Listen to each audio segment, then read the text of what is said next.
I smiled when I entered the bus, but 2 minutes later, I knew something was wrong. The bus was very full.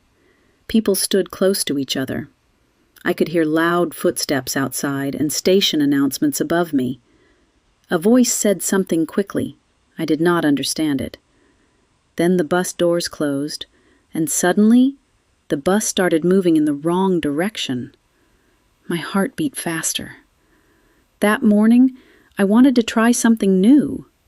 Usually, I walked everywhere near my apartment, but this time, I wanted to visit a bookstore across the city. People said it was beautiful and quiet, so I decided to use the bus for the first time alone. At first, I felt excited. I arrived at the station early. The platforms were crowded with people going to work.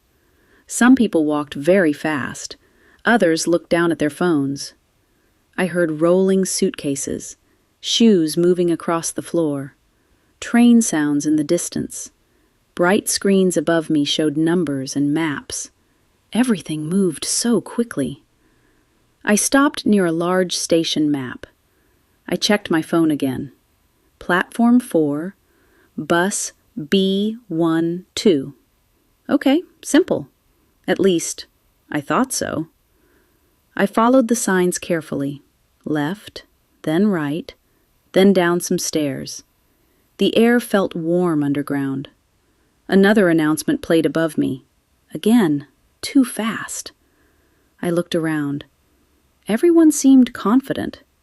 Have you ever felt like that? Like everybody understands something except you?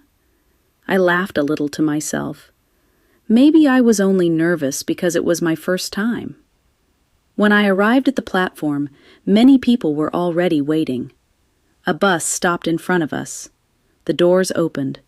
People entered quickly. I checked the number again. B12. Good. I entered the bus and stood near the back door. At first, everything felt okay. I looked outside the window. Tall buildings passed slowly. Morning light reflected on the glass. Then I looked at my map again, and my stomach dropped a little. The blue dot moved away from my destination. Not closer, away. I blinked and checked again. Maybe the map was wrong. Sometimes my internet is slow inside stations. I waited a little longer, but then the bus stopped at another station. The name on the wall looked unfamiliar, very unfamiliar. I looked around quietly. Nobody seemed confused, only me. A warm feeling moved into my face. I felt embarrassed. Did I enter the wrong bus? But how? I checked the sign above the door. B21. Not B12. Oh no. I suddenly remembered something. At the station, 2 buses arrived almost together. I followed the crowd too quickly.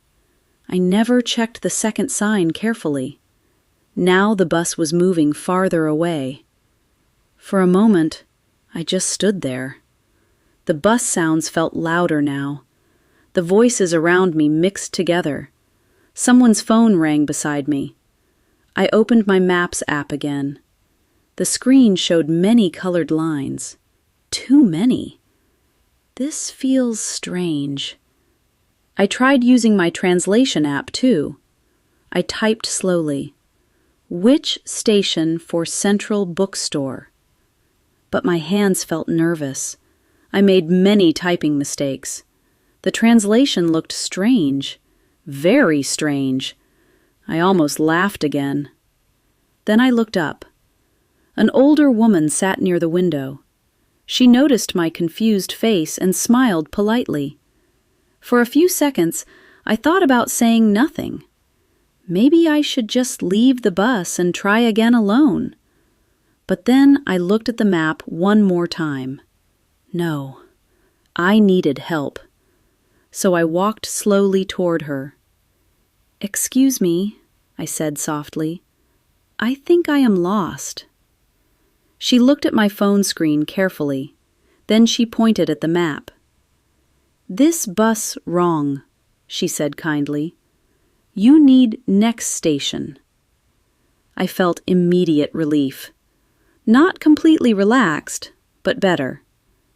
She used her hand to show where I should stop. Then she opened her own Maps app too. Together we looked at the route.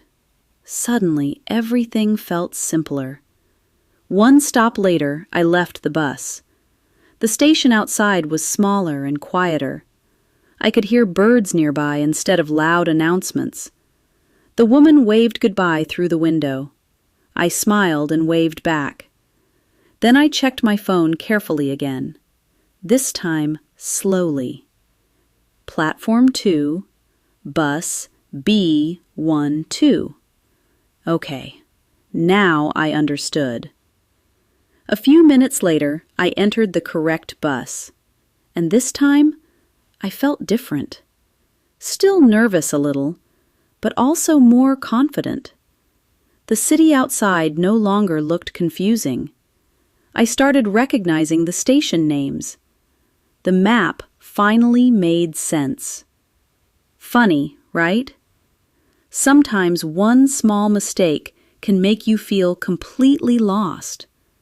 But sometimes, that same mistake helps you feel stronger later. When I finally arrived at the bookstore, I smiled again. Not because the trip was perfect, but because I did something new by myself. And honestly, I was proud of that. What about you? Have you ever taken the wrong bus or train before? If you enjoy slow and simple English stories like this, you can subscribe and keep listening with me. If you write your answer, I will read your comment. If you want to listen to another simple story, you can watch this next video. Thank you for listening. See you next time.